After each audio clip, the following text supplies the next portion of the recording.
ሰላም ሰላም፣ ውድና የተከበራችሁ የቻናሌ ቤተሰቦች እንዴት ናችሁ? እኔ ደህና ነኝ፣ እግዚአብሔር ይመስገን።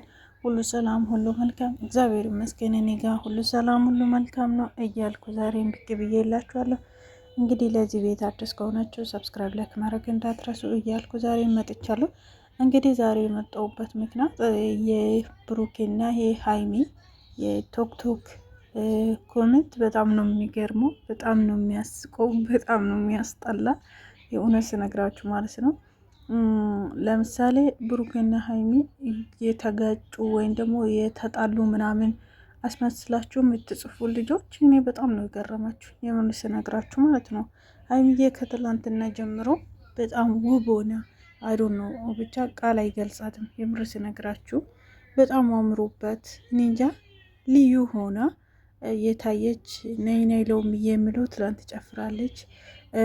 ዛሬ ደግሞ በጣም ደስ የሚለው ዘፈን ትላንት ነው የተቀረሰች። በነገራችን ላይ ዛሬ ለቃልናለች እና ምን ሆንኩት ምን ሆኑ ነው የምትሉ እናንተ። ለምሳሌ ሀይሜና ብሩኬ ለመገናኘት ላይመች ይችላል። ለምሳሌ ብሩኬ እንግዳ ሊኖር ይችላል፣ ሰው ሊያዘናግድ ይችላል፣ እቃ ማንሳት አለ፣ ብዙ ነገር አለ። ምን አለ ቆም ብለን የምናስበው መማረም። ሲቀጥል ደግሞ ይመስለኛል ይሄን ዘፈን የዘፈነ ብሩክ ዝም ብሎ ነው እንጂ ዛሬ የሀይሚዬ ቻናል ላይ የሚመጡ ይመስለኛል። እኔ 100% የምነግራችሁ ማለት ነው። እና ቪዲዮ ከሰሩ በኋላ ነው እርግጠኛ ነኝ ይሄንን እንትን ዘፈን የዘፈነ ብሩክ ማለት ነው። ከኔ ሌላ ማን የትም አትሄጂም፣ ከኔ ሌላ ማንም ልትለምጂም፣ ማንንም አትቀርብም እያለ ነው ዘፈኑ። ይሄ ማለት እሷ ምን ያህል እንደምወዳት እሷም ደግሞ ምን ያህል እንደምትወዱ የፍቅር የዘፈን ነው እንጂ የጥላቻ አይደለም። የምር ስነግራችሁ ሰው ምን እየሆነ ነው ለማለት በቃ አልተመቸኝም። ማርያምን ግን ኮሜንት ሲያዩ ምናምን ነበርና ለምን እንዲህ እናስባለን? ምን አለ ቀጥታ የሆነች መንገድ ብናስበው ላልመቻችሁ ይችላል። እሷም በራሷ ቶክቶክ እየጨፈረች እሱም እንደዛ። እነዚህ ልጆች እኮ ደስታ ላይ ናቸው እንዴ! ምን ነው አንድ ሰው በቃ በራሱ ሙድ መራመድ አይችልም እንዴ? አንድ ላይ ግዴታ እንዴ! ምን አስባችሁ ነው? በማረም ማለት አስተሳሰባችን ብናስተካክለው መልካም ነው። እና ብሩኬ ትላንትና ዩቱብ ላይ ፖስት ያደረገ ቪዲዮዎች አሉ። ጽሁፉም ደግሞ ጨለማ ባይኖር ብርሃን ማናይም ነበረ እያለ በጣም እንትን ጥቅስ ማለት ጽሁፍ በጣም ይከብዳል። በነገራችን ላይ አዶኖ ማለት ሰው ልጅ ሁሌ እንደተደሰተ ሁሌ እንዳዘነ ሁሉ ነገር ተሟልቶ አይኖርም። ይሄ ነገር ልነግራችሁ ፈልጋለሁ። ማናችንም እንደዛ ሁላችንም አንድ ነገር ሲያስደስተን፣ አንድ ነገር ደግሞ ሲያስከፋን አይቀርም። ስለዚህ ብሩክም ደግሞ ምክንያት ሊኖር ይችላል። ገብታችኋል አይደለም?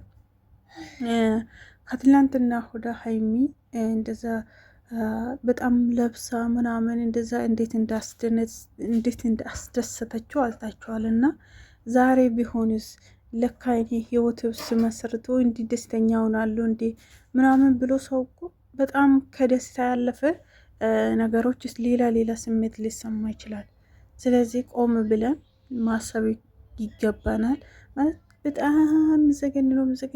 በምን ታጣላችሁ ደግሞ ታጣላችሁ እንዴ የምለው ኮመንት ሲያንብቡ በጣም ከራሴ ጋር እንዴ ሰው ምን እያሰበ ነው እያልኩ ነበረና ኧረ በእናታችሁ ቆም ብላችሁ አስቡት። ሀይሚዬ ጠዋት ላይም ኢንስታግራም ላይ በጣም ደስ የሚለው የማናት የናኔ እናት ሆዳ ነው ስሟ ሆዳ እና ሶስቱም ትላንት ፎቶ ተነሱን ዛሬ ፖስት አድርጋ ነበር ሀይሚዬ። ስለዚህ በእግዚአብሔር ቆም ብለን እናስበው። ሀይሚዬ እና ናኒ ማለት ነው። ለምሳሌ ሙሽዬ ብሩኬ ሀይሚን ነው የሚያገባት። ማን ነበረ ስሙ ታላቁ የብሩኬ ታላቅ ወንድሙ ደግሞ ልጅቷን ነው የሚያገባት። ስለዚህ ምን አለ ታላቅ ወንድሙ ትላንትና መላኩ የቤተሰቦችን ውስጥ ወይም ደግሞ ውስጣችን በቤተሰብ ደረጃ አሁን እያየን ወይም ደግሞ እያሰብን ይሆናል ብለን ያለ ነው ሀይሚና ናኒ ናቸው እያለ ነበረና እስከዚህ ድረስ የደረሱ ልጆች ናቸው። ዝም ብሎ በቃለል በማንገድ የተገናኙ ልጆች ወይም ደግሞ በማንገድ ላይ ያሉ ልጆች አይደሉም። በቤተሰብ ደረጃ ታስቦ ታቅዶ ያሉ ልጆች ናቸው። ገብቷችኋል አይደለም?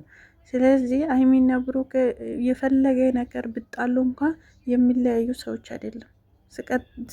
ለምንድን ነው ካላችሁኝ የጋሽዬ ከትላንትና ማነው ቪዲዮ የሰራ ከሀይሚን ፕሪንክ ያደረገ ላይ ምን እንዳለ ሰምታችኋል። ሀይሚ ለብሩኬ እግዚአብሔር ሰጥቶሻል፣ ብሩኬ ደግሞ ሀይሚን እግዚአብሔር ሰጥተዋል።